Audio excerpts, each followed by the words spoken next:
Hello boys and girls, my name's Tom, and today we're going to be trying something new. In what's becoming an increasingly obvious cry for help, we've once again changed the format of the show. So if you want 10 minutes of us making jokes about the week's news, then stay right here. Or if you want a nice long podcast where we just kind of chat about stuff, then you can go here, for example. Just here. You might like it. You might not. There's no pleasing some people. This is Safehouse.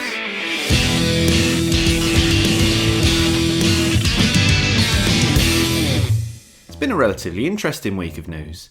We've had some set photos from Captain America Civil War, where we got our first look at the Black Panther. There's been some new photos from Star Wars Episode 7. And there was a trailer for the upcoming season of Doctor Who, in which we get to see Stephen Moffat progressively ruin the show. But this is all sort of film and TV stuff. If you want video games, you'll need to talk to my good friend and co-host James Pickard, who spent the last week in Germany at Gamescom. The Nerd Collective descended in Cologne last week to visit Gamescom, or as it's otherwise known, the annual queuing simulator. Blizzard were there in force, as they usually are, because they seem to like Gamescom for some reason more than E3, showing off new stuff for Hearthstone, HOTS, Heroes of the Storm, Overwatch, and the new World of Warcraft expansion Legion, which threatens to take away all my free time once more. Now, you all know we love Man Max here at Safehouse, so it seems fair that we should try out the game while at Gamescom. And it might be good. The build was a bit buggy still, and that's kind of concerning considering it's less than a month from release. However, it's Batman in Mad Max with car combat, so that must be pretty good. Square Enix was also supposed to be there in full force, debuting more from Final Fantasy 15 finally.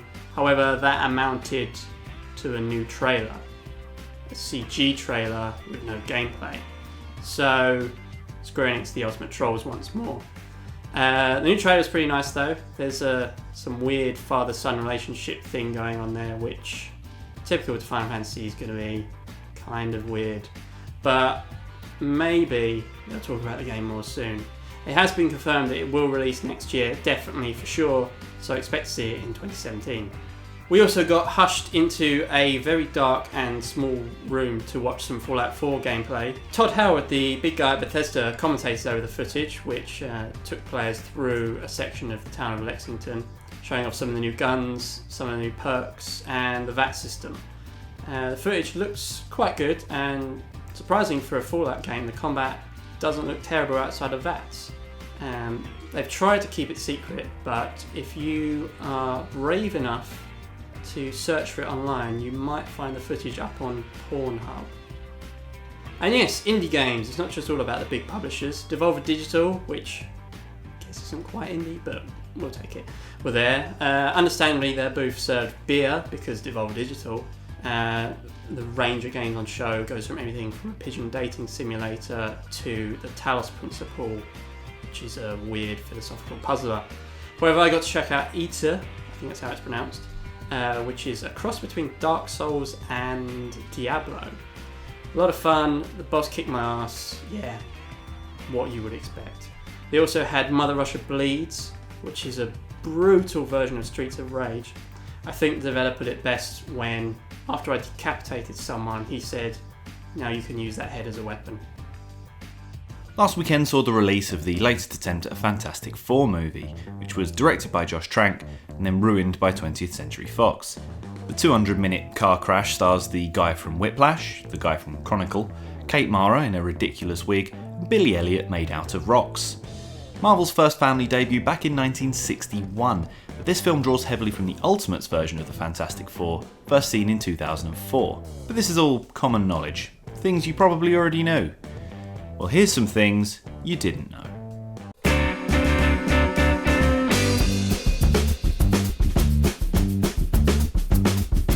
Since its release last weekend, Josh Trank's Fantastic Four has found itself hugely critically acclaimed.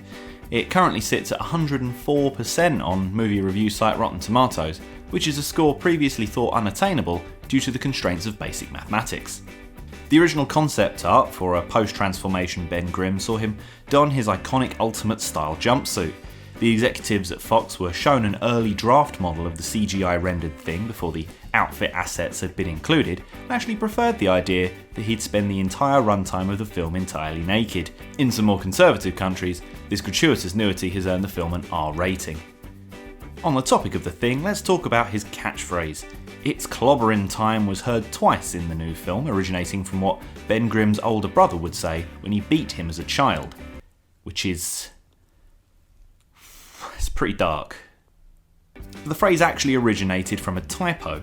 In issue 22 of the Fantastic Four, published back in 1964, the original script called for him to exclaim, "It's cobblering time," a reference to his career repairing shoes before gaining his fantastic powers. The letterer copied the word down wrong, and no one noticed the spelling mistake until it had gone to print. To avoid confusion among readers, Marvel opted to keep the misspelled phrase going forward.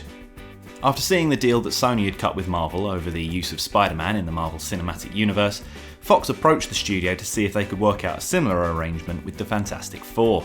Marvel Studios president Kevin Feige turned down their offer, saying, "No one wants to see the Fantastic Four alongside the Avengers and other great Marvel heroes. There is absolutely no market for this."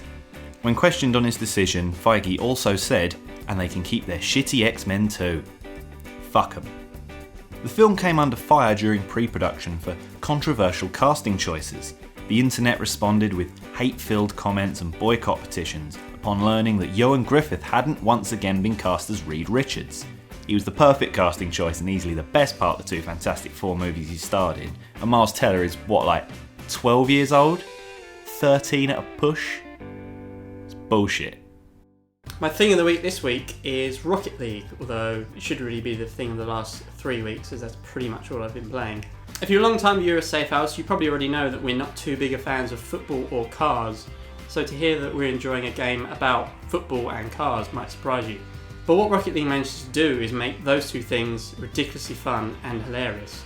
In teams of up to 4, you drive your little RC cars around the field, trying to gently nudge or spectacularly fly through the air and glide the ball into your opponent's net. It's a simple game, but it plays wonderfully. The physics are just right, and the 5-minute match times mean a game never really outstays its welcome. Unfortunately, it's just fallen off PS Plus. However, even if you despise the idea of sports games, I suggest you try it out.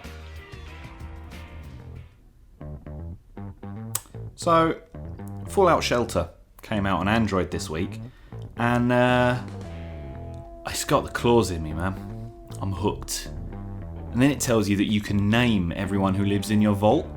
And, I mean, you tell an RPG fan he can name a character, and it'll keep him busy for an hour. You tell him he can name an entire nuclear bunker full of characters, makes it go a bit weird. So I've named everyone in my vault after characters from Quentin Tarantino film, because let's be honest, Quentin Tarantino is some sort of mythical cinema god. If I was ever to adhere to a religion, it would be Tarantinoism. I'd have the 10 Commandments of Tarantino up on my wall. "Thou shalt not shoot this man, lest ye perish next." So you can only imagine my excitement at the new Hateful Eight trailer, because it's good. You've got Kurt Russell with his magnificent facial hair and Samuel L. Jackson being a badass.